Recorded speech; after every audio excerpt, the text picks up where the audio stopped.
And now we have Reverend James Bell. Now I wanted you to know about Reverend James Bell and his project, the Holy Network Project.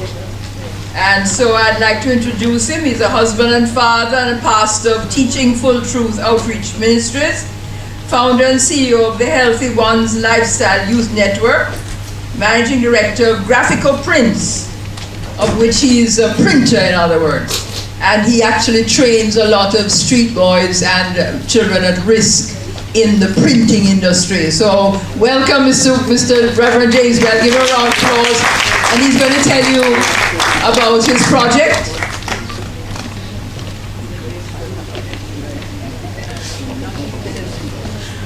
Good afternoon, everyone. Good afternoon. No, man, wake up, man. Good afternoon, everyone. Good afternoon. All right, I promise you I won't be long. But let me say, though, that when I started out to work with at-risk youth, I was never a reverend. The reverend came along the way. Amen? Amen. Amen? Amen. But to put it in a summary, I have been asked to speak on the topic of understanding boys.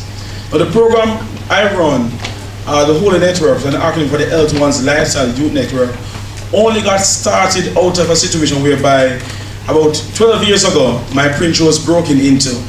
And when it was broken into, the morning I came and saw everything gone. And to my demise, you know, I was so angry because I built it from scratch. I got everything on my own, get my own loan work and put it together. I went over to the church hall, St. Andrew's Cosskirk United Church, and said to the caretaker, this is downtown, may I borrow your machete, please? And he gave it to me. And I went out on the street and I went up to Kirk Avenue, and I looked around and I saw the known criminal, one of them, and I grabbed him and I said, look here, where's my things? He said, wait up, Mr. James. And I wish the last at him. And I mean, it's tiring and him started to list all those who went in the night before and took up my stuff. And I drape him up and I start to march him across Tel Aviv. Not even remember that I was a Christian. When I marched him across to Tel Aviv to where the guys were that took my stuff the night before. When I got across, I passed, the postman looked at me with the machete in my hand, and the man drape up, and the postman don't pay me the man. When I got a little bit further, the guys on the corner, the known dons and shutters. So wait, Pastor Wagwan. It was only then I remembered I attended the church. At that point, I started to laugh, and I dropped the machete. I said, you know, look how easily I became what I'm set up to prevent. To stop young person from going down these pathways.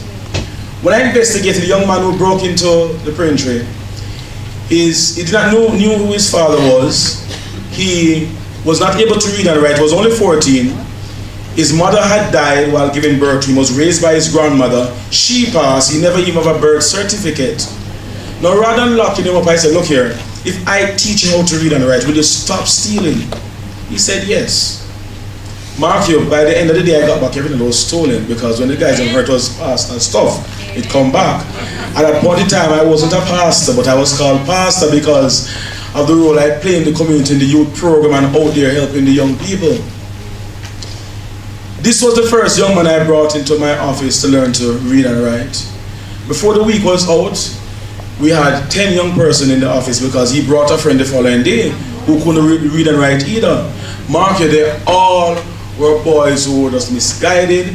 They did a way to survive, and the easiest way for them to survive is to steal, rob, steal, pickpocket, and trust me, they are very, very good at it.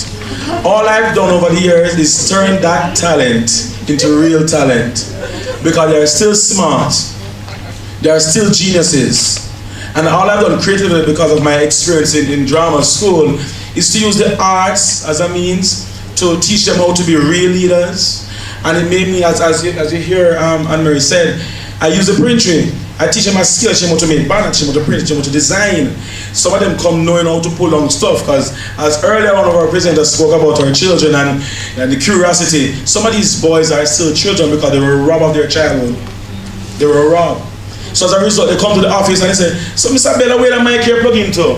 And by the time they're asking because they're unplugging the mic and pulling out the cord.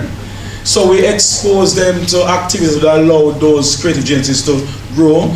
We take them on, we have 2 retreat camps every year. I close up office and my staff have to volunteer as well. And we take them up to either to Hollowell or Blue Mountain or somewhere in Jamaica. Okay, and 2 residential camps, 1 during summer and 1 during December. We shall never stop keeping those camps, because on those camps, the skills that are not taught at home, we teach them. We teach them, we have ball night, and we teach them how to ask a lady out to the ball. And for them, it's a wonderful thing, because these young men, it is, hey, yo girl, come here. And we have to teach them how to be men, real men. So, and then some of these same boys and girls who are in our program, because we have girls in our program as well, they come back and be mentors and teachers. And I must say I brought Miss Shalisha Bailey with us today, because we have a new program running, Change Your Future, with VPA and Art. And Shalisha Bailey started out with us, I think about 6 years ago. And she's back as our math teacher this year. And for us, that is progress. So to understand our young people, I'm telling you, we have to have a holistic approach in how we approach them. And remember, they do have a say and they have a right. God bless.